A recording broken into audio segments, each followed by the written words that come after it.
Ang ganda. Oh, ang ganda guys.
So guys, andito na kami ngayon.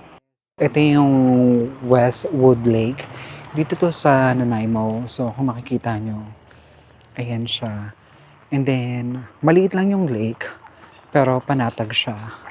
Unlike sa mga ibang lake na tipong medyo malalaki siya, dito medyo maliit lang siya. Kaya maganda dito mag paddleboard and at the same time maganda magkayak kasi hindi ganong maugay yung pag nagka-paddleboard ka or nagkakayak ka.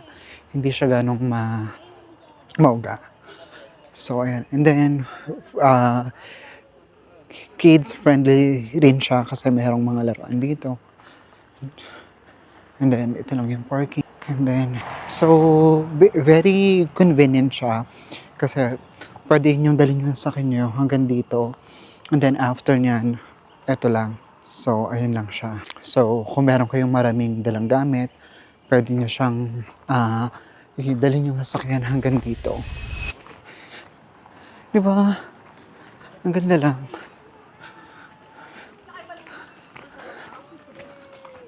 So, ayan.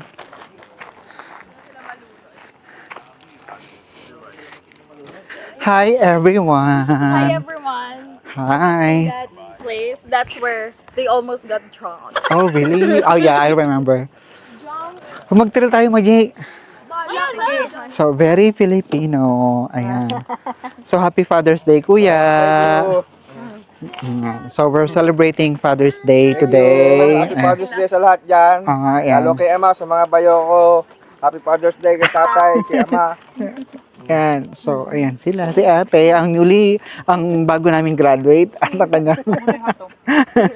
Dalawa pag graduate yan. Bago tayo mag-swimming sa lake, magti-trail muna tayo.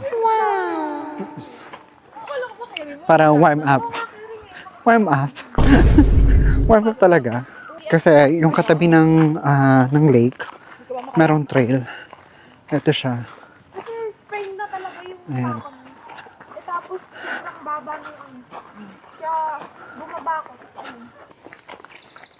Di naman medyo nakakatakot sa trail dito kasi alam mong maraming tao doon. Kasi nababalutan ng ng mga puno kaya medyo malamig.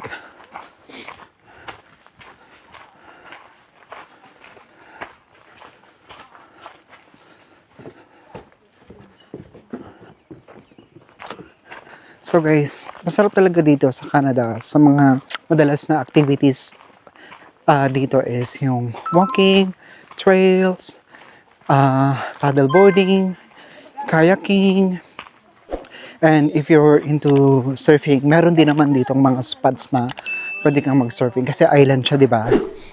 So, may mga coastal area din na pwede kang mag-surfing. Ayan siya guys. Ayan lang yung dinadaanan namin. Ayan guys. So, pwede ka na ditong mag-swimming. Ayan. Pwede ka na magtampisaw dyan. Yan, tinan mo naman yung view. Napakaganda, di ba guys? maliligo dyan. Sobrang ganda. Yeah, may ano, mamaya meron ng may Nakatambay spot dyan. dyan, yeah. Yun ang kagandahan dito. Kasi after, usually gano'n naman lahat. Yung tipong, yung mga lake, may mga trail talaga siya. Kasi after trail, pwede ka na magtampisaw sa tubig. Diba? Yun ang kagandahan. Good morning! Yung may paganto siya. May Tignan naman eh. Tignan niyo naman guys. Ang ganda. Yung view dyan eh. Yeah. Na September ata tayo pumunta. Yeah. So, ayan siya. Diba? Ang buong ganda eh. Ang ganda. Yeah. Ang ganda guys. So, nakikita mo. Diba? Ayan. Ang ganda niya. Daka, walang tao. Picture na tayo. Pa. Bali, umikot tayo ngayon. So, yung dinaan natin nasa kabila kanina.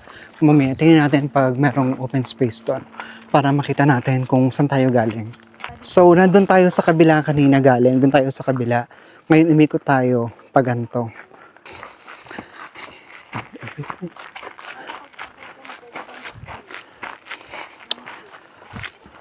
May mga kasabay ka naman, kaya hindi ka rin matatakot. Pero syempre, yung mga iniiwasan dito, yung may mga wild animals like bear or possibly cougar. Alam mo yun. Pero kung sakaling maka-encounter kayo nun, dapat alam niyo yung safety protocol. Good morning! Parang sarap kaya sa feel ng ganito.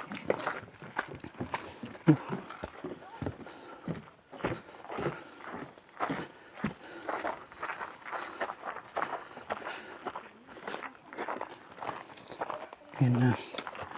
Nagsimula na dito ang uphill, girl. Sa ulaban lang, girl.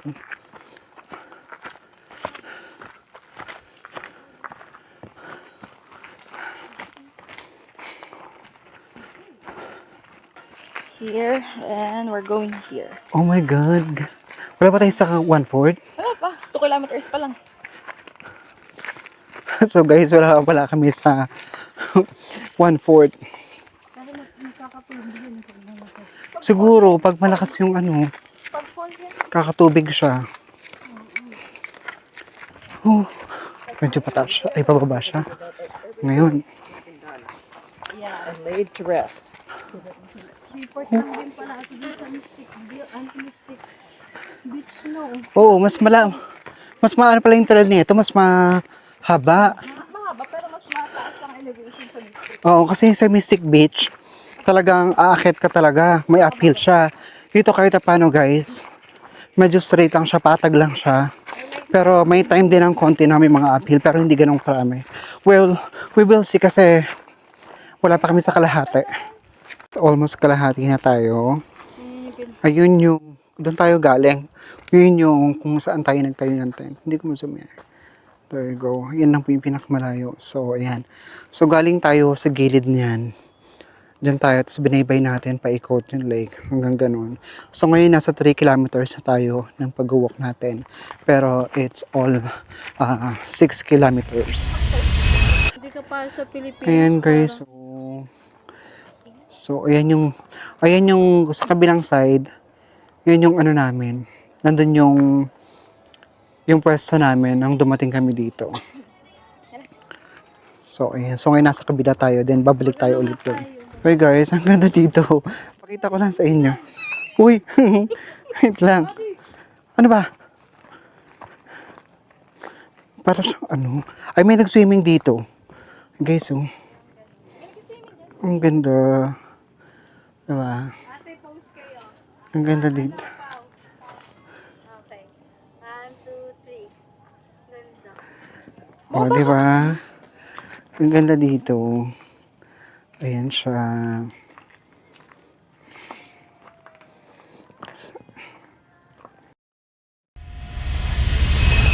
Ang perfect ng spot din na to. Kung gusto mo lang magmuni-muni, alam mo yun. Tingnan nyo siya. Ganda ng view niya. Natanata sa mas maganda. Diba? Ang perfect lang. Mission. yung tipong lahat ng problema mo, dito mo lang isisigaw. Diba guys? Ang perfect niya. Oo. Yan. Ang ganda lang ng view dito. Pero, doon nga tayo pupunta. Doon tayo galing. Sa kabilang yan. Yan. Diyan tayo galing. Inikot lang natin yung buong lake. Tapos, saktong-sakto to. Pagdating mo doon, sa mismong pwesto nyo, gutom ka na. Diba? Tapos, after kumain, sugod ka na kagad sa tubig. Perfect, diba? Mission accomplished. Nakaligo talaga ako dito sa lake. May ligo ka talaga, talagang pinagpawisan ka eh. Ang ganda pag sumisikat yung sunrise sa mga puno. Diba? Parang very magical siya. Yung mga movie. Another good spot here. Ang ganda niya, diba? Yung mga lag, nandito lang. Pataas na yung pabalik namin.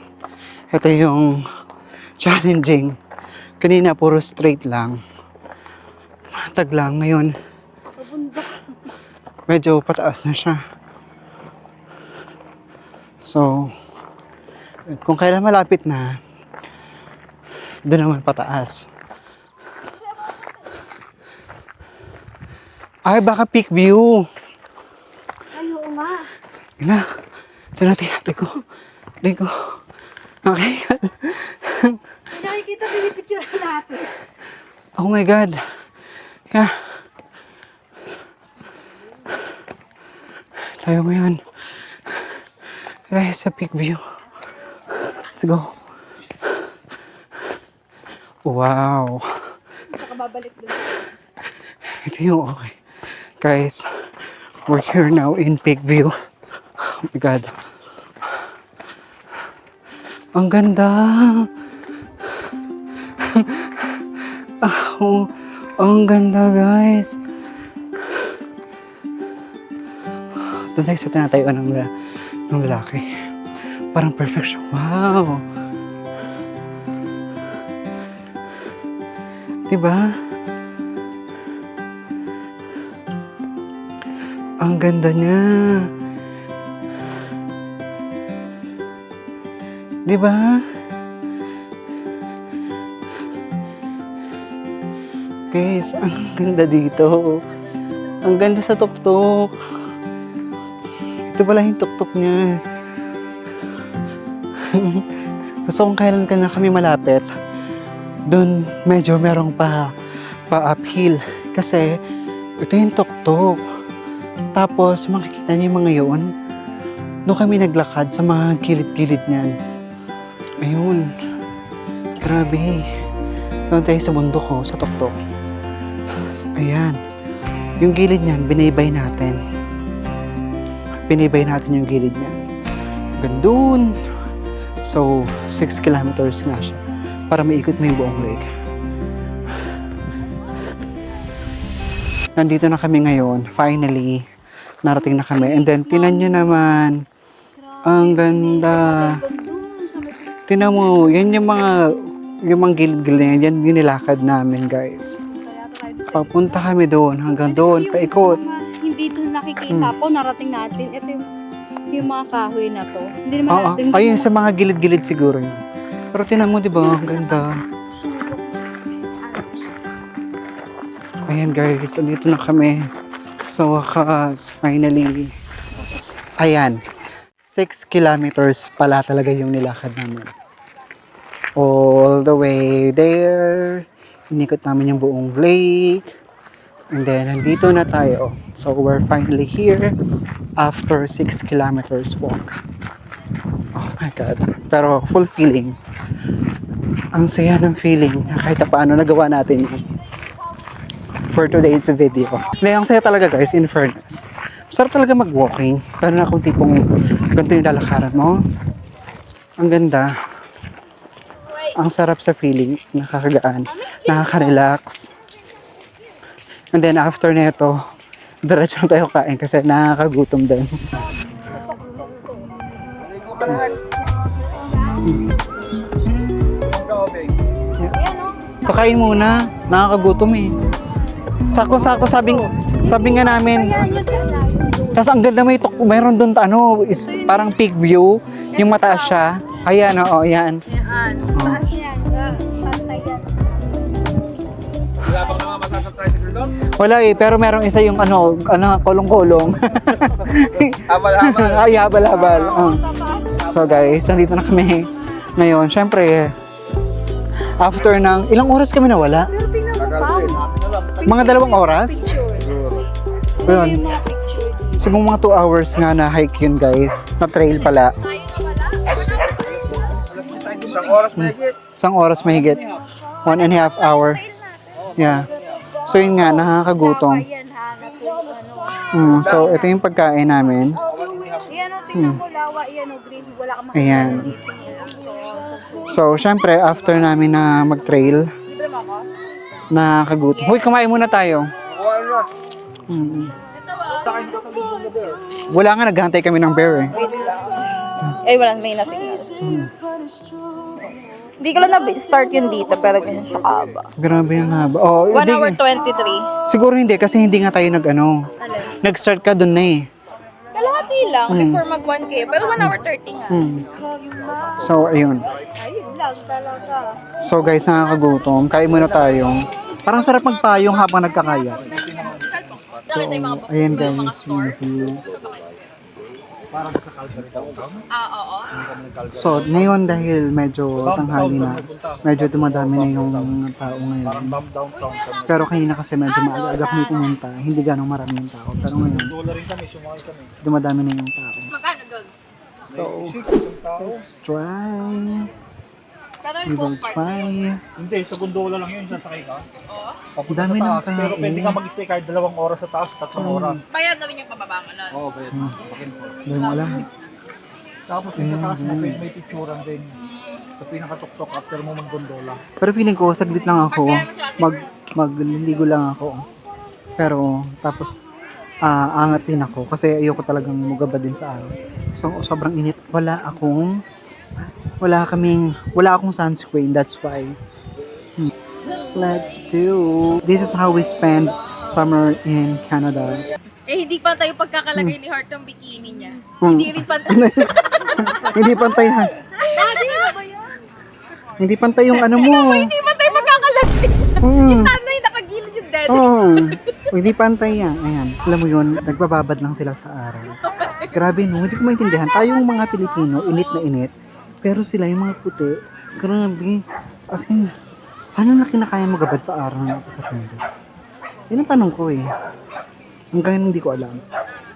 Ano yung meron ba't Lumabog ka na. gusto na magabad sa araw? Diyan ko muna. Diba guys? Tignan mo. Pati anak ko nahawa na. Ano na? Tulog niya, magabad niya sa araw. Yes, ngayon nga, pack up na kami. And, tapos na. So, ayan yung mga salbabida namin. Kailangan namin siyang i-inflate. Saan? And then, Wait lang. igpitin lahat ng kalat nyo. So, ayun na nga.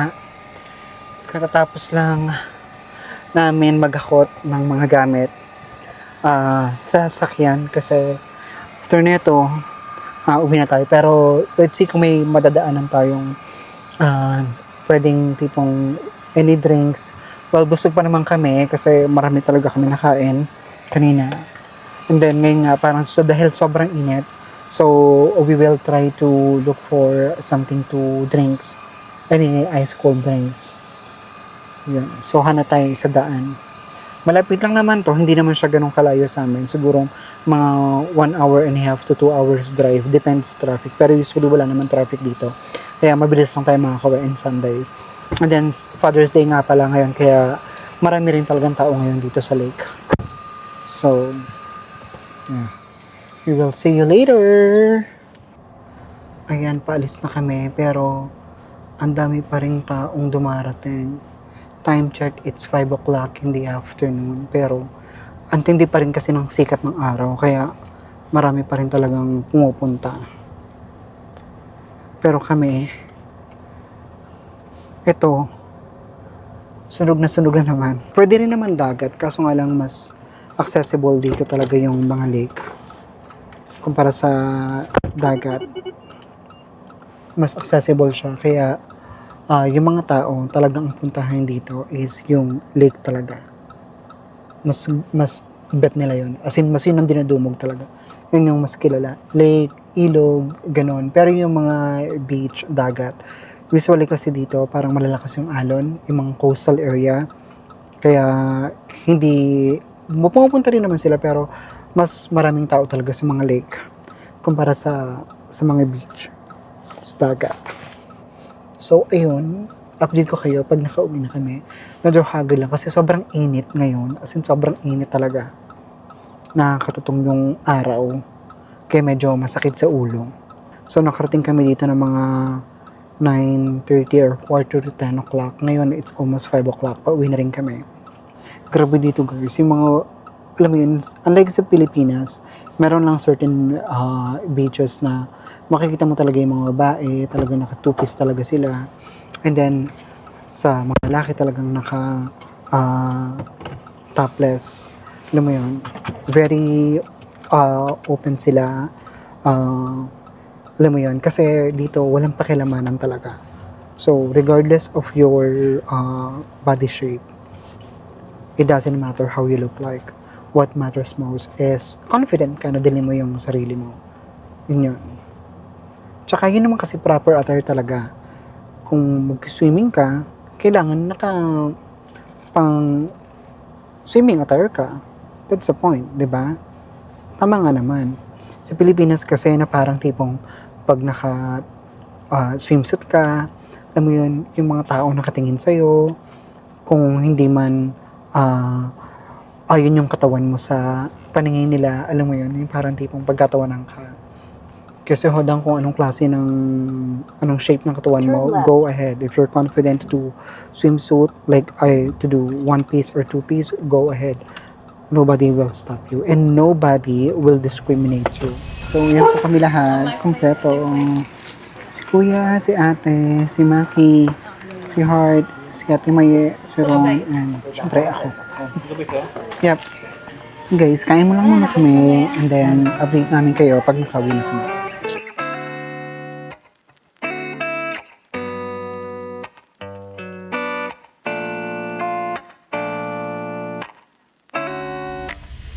So, hi guys! So, ngayon, nandito na tayo sa bahay at uuwi lang natin. Galing nga tayo sa lake at nag-swimming tayo. And then, ito nga kami. Ito yan. Yung mga bit-bit namin. Mga folding chair. Mga portable chair. Folding chair? Portable. Basta ganun. Ayun. So, ayun, nakakapagod. Pero kahit paano masaya na spend natin yung summer tsaka yung Father's Day ng masaya. Kasama yung sister ko and then yung family niya. So, ayun nga, super enjoy, sobrang saya at sobrang init din talaga ng summer dito. Kaya hindi lang puro malamig ang Canada, mainit din talaga pag summer. So guys, thank you sa pagsama sa amin. And sa mga hindi pa nakasubscribe, baka pwede mo kayo mag-subscribe. Again, sa mga bago, alam mo yung bago talaga, parang wala naman. Sa mga hindi pa nakakilala sa akin, parang wala din naman kasi. Ako nga pala si Pau, and I'm based here in Victoria, BC, Canada. And samahan nyo kami ulit sa aming next adventure sa buhay dito sa Canada. And then, kung gusto nyo pag-usapan natin kung anong buhay dito sa Canada, mag-comment lang kayo. And then, kung may mga question kayo or meron kayong mga suggestion, open po ang aking tindahan. Check lang po. So, ayun, open po ako sa lahat ng bagay. And then, ayun, sana magkita tayo ulit next time sa aking next video. And sa ngayon, bye for now. See you on my next video, guys. Bye! Said you needed more time to think, so you went away. But you still would stay in my